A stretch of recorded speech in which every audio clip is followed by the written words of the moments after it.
पति पत्नी के संबंधों को लेकर जिस तरीके से पहले अनिरुद्धाचार्य ने बयान दिया, उसके बाद संत प्रेमानंद महाराज का जो बयान आया है उसको लेकर एक वर्ग विशेष में काफी रोष है। वहीं एक वर्ग ऐसा है समाज का जो कि उनके बयानों का समर्थन कर रहा है।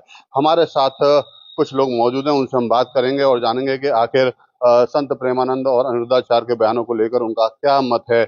जी, अगर हम बात करें तो पहले अनिरुद्धाचार्य ने कहा, फिर संत प्रेमानंद महाराज ने कहा, क्या राय है आपकी?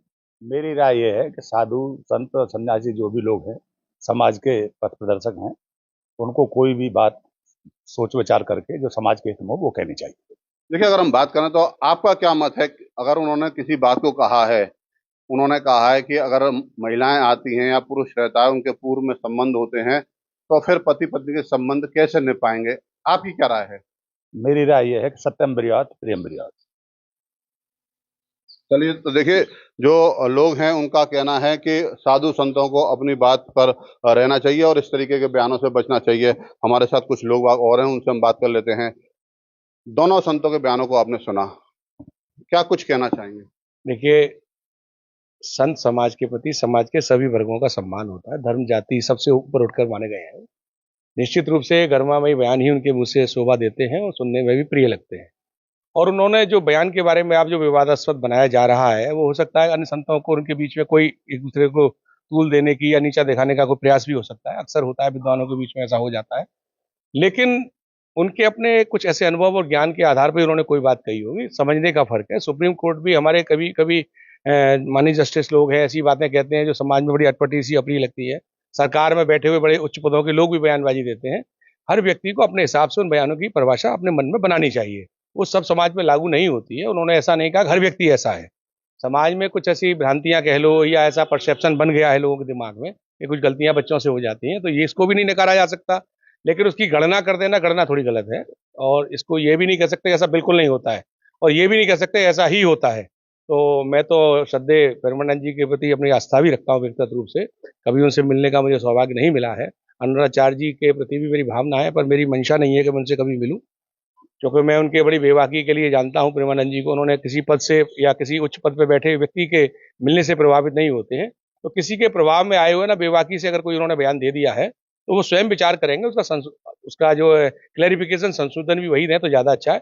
और इस संत के विचारों पर आम जनमानस की सोच विचार मैं समझता हूँ कोई टिप्पणी का कोई महत्व ही नहीं है। देखिए, उन्होंने कहा कि जो लिविंग रिलेशनशिप है, जब वो रहेगा तो फिर एक संबंधों में कहाँ से विश्वसनीयता रहेगी? देखिए, हमारे देश में जो कानून है, संविधान के बाद कानून बने हुए हैं, वो पहले ट्रेडिशनल परंपराओं को बाद में कानून का रूप दिया गया है। कानून के जानकार इस बात को जानते हैं।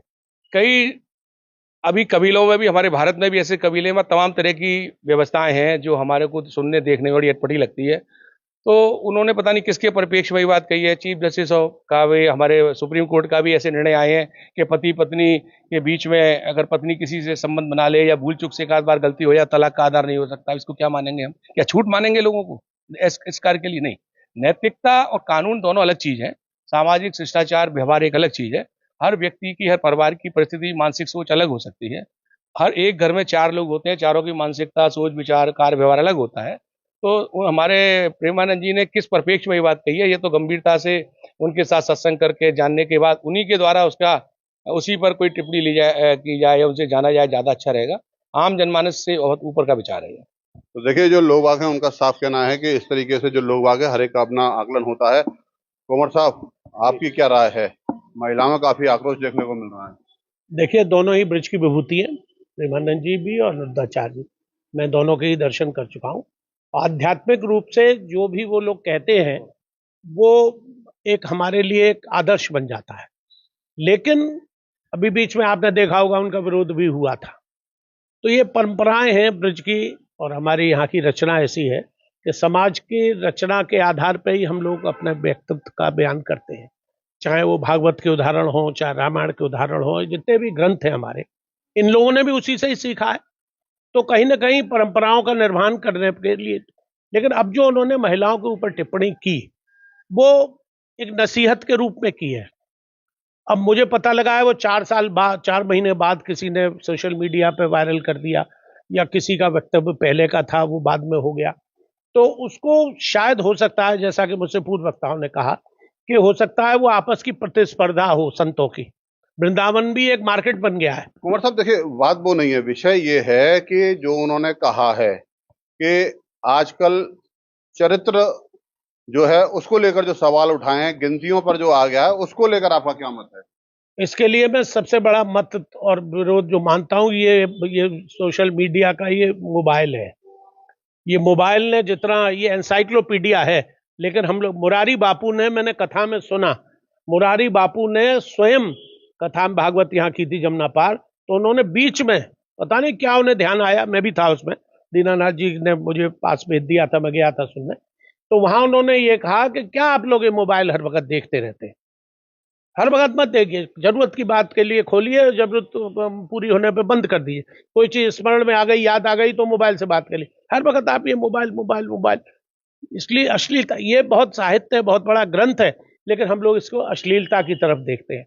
तो ये अश्लील, उनका आशय जो भी प्रेमानंद जी ने कहा या अनिरुद्धाचार्य जी ने कहा, वो किसी को जलील करने के लिए या किसी बिरादरी को बदनाम करने के लिए नहीं कहा, सावधान करने के लिए कहा कि ऐसा अगर समाज में हो रहा है रचना। देखिए, वैसे तो ये बायोलॉजिकल नीड है, पुरुषों में, महिलाओं में, इनमें ये सब समय समय पर जागृत होती रहती है, हमारी कीटाणु जीवाणु पैदा होते रहते हैं शरीर में। तो उस बात को लेकर अगर उन्होंने सावधानी के लिए कहा है, तो महिलाओं को उसको अन्यथा नहीं लेना चाहिए, बल्कि अपनी जो आने वाली पीढ़ी है, हमारी समाज में जो बच्चे बड़े हो रहे हैं, बच्चियां बड़ी हो रही हैं, उनको सावधान करने के लिए कहा है। उसको मेरा नहीं मतलब है, क्योंकि मैं ये देखता हूं कि जितने भी संत हैं, चाहे ये हो देवकी नंदन हो, मुरारी बापू हो, शुभांशु जी महाराज हो, जितने भी हैं ये, इनमें 90% महिलाएं ही आती हैं सुनने, पुरुषों की संख्या तो नगन रहती है। धीरेन्द्र शास्त्री जी हैं, वो मार उनके यहाँ आते हैं, श्याम किशोरी जी हैं, उनके सुनने बहुत लोग आते हैं, किशोरी जी। तो मेरा मतलब ये है कि महिलाओं की संख्या धार्मिक आस्था में ज्यादा है, इसलिए संख्या उनकी ज्यादा है, तो उन्होंने अपने शिष्य समझ लीजिए या अनुयायी समझ लीजिए या भक्त समझ लीजिए, उनको सावधान करने के लिए कहा है। तो इसको मैं नहीं समझता हूँ कि बहुत ज्यादा तूल देने की आवश्यकता है।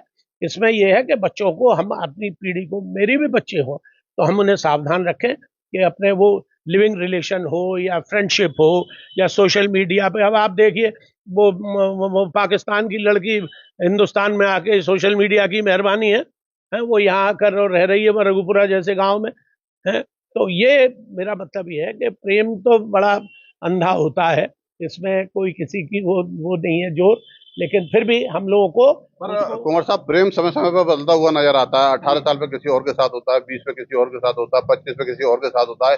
यही उन लोगों का कहना है कि इस तरीके का नहीं होना चाहिए, संबंधों में विश्वसनीयता होना चाहिए। आप किस नजर से देखते हैं? देखिए, प्रेम का को वासना से नहीं जोड़ना चाहिए, प्रेम को वासना से नहीं जोड़ना चाहिए। प्रेम तो किसी में भी हो सकता है, कुत्ते से भी प्रेम हो सकता है, बिल्ली से भी प्रेम हो सकता है, जानवर से, मोर से प्रेम हो सकता है, पशु पक्षियों से प्रेम को अश्लीलता या वासना से जोड़ना उचित नहीं है। और हम लोग प्रेम करते हैं तो भगवान कृष्ण की तो जन्मस्थली है, यहाँ तो प्रेम का संदेश विश्व में यहीं से गया है, भगवान कृष्ण ने ही तो दिया है, तो उनकी तो 16,000 पटरानियां थी, तो फिर उसमें इसमें तो कोई बात नहीं है। उनका मतलब ये नहीं था, वो कहते हैं कि कथा में कि वो स्नान करते हुए उनके वस्त्र उठा के ले गए भगवान कृष्ण, तो लोगों ने उसमें बहुत सी बातें। कुंवर साहब देखिए, भगवान और इंसान में कुछ फर्क है, हर चीज को भगवान से नहीं जोड़ा जा सकता। भगवान कृष्ण भले ही 16,000 पटना रानियां जो रही हों, लेकिन वर्तमान दौर में जिस तरीके से आप देखते हैं कि जिस तरीके की घटनाओं का उन्होंने उल्लेख किया है, चाहे अनिरुद्धाचार्य हो चाहे प्रेमानंद महाराज हो, उन्होंने घटनाओं का भी हवाला दिया है कि ये घटनाएं आज इस वजह से हो रही हैं क्योंकि कहीं ना कहीं संबंधों में विश्वसनीयता नहीं है, उनका अटैचमेंट कहीं पूर्व में होता है, जिसकी वजह से घटनाएं होती हैं। आपने भी एक लंबा समय निकाला है इस समाज में, क्या कुछ कहेंगे, क्या नसीहत देंगे आज की पीढ़ी को? नहीं, नसीहत देगा, सावधानी बरतें और अवस्था पर 18 वर्ष के होने के बाद ही इस तरह के संबंधों के लिए आगे बढ़े। जो अल्प, जैसे हमारे यहाँ कानून भी लग गया है, वो पॉस्को एक्ट इसके लिए अलग से बना है, बच्चियों के लिए अगर वो अवैध कोई इस तरह का संबंध बनाती है तो उसमें अगर कोई जबरदस्ती करता है तो उसके लिए भी कानून है, और अगर नहीं करता है तो उसके लिए भी कानून है।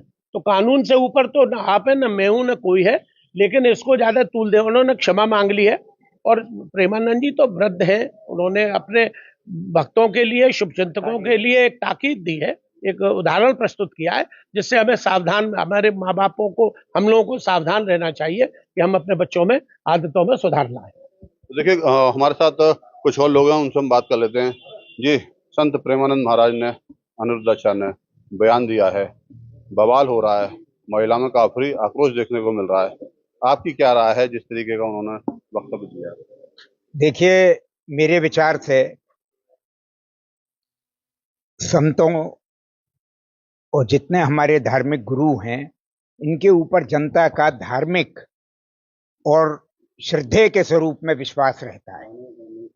और जो रहता है विश्वास, वो उस समय छिन्न भिन्न हो जाता है जब ये संत या धर्मगुरु विवादास्पद वक्तव्य देते हैं या उस तरह की बातें कहते हैं जो गैर कानूनी हो, सामाजिक धार्मिक मर्यादाओं के अनुकूल ना हो। इनसे बचना चाहिए। जब धर्मगुरु वगैरह इन बातों का ध्यान नहीं रखेंगे, गैर कानूनी बातों पर बातें करेंगे अपनी चर्चाओं में, परिचर्चाओं में या अपने प्रवचन में, इस तरह की बात जनता के बीच में रखेंगे तो इसका क्या संदेश जाएगा? बहुत गलत। आपको क्या गलत लगता है उनके इस वक्तव्य में जो उन्होंने कहा है कि संबंधों में विश्वसनीयता होनी चाहिए? संबंधों में विश्वसनीयता खाली उन शब्दों का इस्तेमाल करके ही नहीं पैदा होगी जिसका कि वो जिक्र कर रहे हैं। मैं उन शब्दों पर नहीं जाना चाहता क्योंकि वो सर्वविदित हैं और सबको मालूम है। प्रत्येक ब्रजवासी में इसके प्रति आक्रोश भी है और उसकी भावना को और श्रद्धा को ठेस भी पहुंचती है इस तरह के वक्तव्यों से, इस तरह की विचारधाराओं से। इससे बचना चाहिए इन संतों को। इस तरह के गैर कानूनी और जो धार्मिक सामाजिक परंपराओं के, मैं पुनः कह रहा हूं, इस तरह के जो वक्तव्य हों या इस तरह के जो बात हों उसके विपरीत हों, मैं इसका पक्षधर नहीं हूं। तो देखिए, जो लोगों की जो मिली जुली राय है वो सामने आ रही है। कुछ लोग संत प्रेमानंद महाराज के जो बयान है या अनिरुद्धाचार्य का जो बयान है उससे कहीं ना कहीं हद तक के जो है अपना मत रखते हैं कि इस तरीके के जो संबंध है उसमें कहीं ना कहीं विश्वसनीयता होनी चाहिए और उसको बनाए रखना चाहिए। कुछ लोग हमारे साथ और हैं, उनसे भी हम बात कर लेते हैं। दोनों संतों के बयान आपने सुने होंगे। कुछ विरोध सामने आ रहा है तो कुछ समर्थन में भी लोग सामने आ रहे हैं और उनका कहना है कि जो बच्चे हैं उनको अपने संबंधों में विश्वसनीयता रखनी चाहिए, तभी जो है पति पत्नी के संबंध आगे तक निभ पाएंगे। आपकी क्या राय है? ये संत सम्माननीय है और संत, इनके पास जो भीड़ मिलती है वह अधिकांश तो महिलाओं की मिलती है और सभी उम्र की महिलाएं वहां पर जाती हैं। तो कहीं इससे ये भी संदेश मिलता है कि ये संत कहीं ना कहीं सामाजिक चेतना भी पैदा करना चाहते हैं या नैतिकता की, एक समाज का जो भारतीय संस्कृति का पुराना परिवेश रहा है उसका भी संदेश लेना चाहते हैं। तो अगर हम इसको अच्छे सेंस में लें तो उसका संदेश यही है कि समाज में जो विसंगतियां हैं, कुरीतियां हैं, वो डेवलप ना हो, वो समाप्त हो। कहीं ना कहीं कुरीतियां तो डेवलप हो ही रही हैं बदलते भौतिकतावाद में, तो उसको इस प्रकार से लेना चाहिए। तो देखिए, कुछ लोग और हैं, हम उनसे बात कर लेते हैं। आपकी क्या राय है? दोनों संतों को आपने भी सुना होगा, विरोध भी आपने देखा है कि विरोध भी सामने आ रहा है। किस नजर से देखते हैं? कितना कथन उनका सही है या कहने का तरीका गलत है? मैं इसे सही नहीं मानता, क्योंकि वो आध्यात्मिक गुरु हैं तो उन्हें आध्यात्मिक बात करनी चाहिए, ना कि ऐसी कोई संदेश दें जो लेडीज को नेगेटिव जाए उनके लिए। वो गलत है।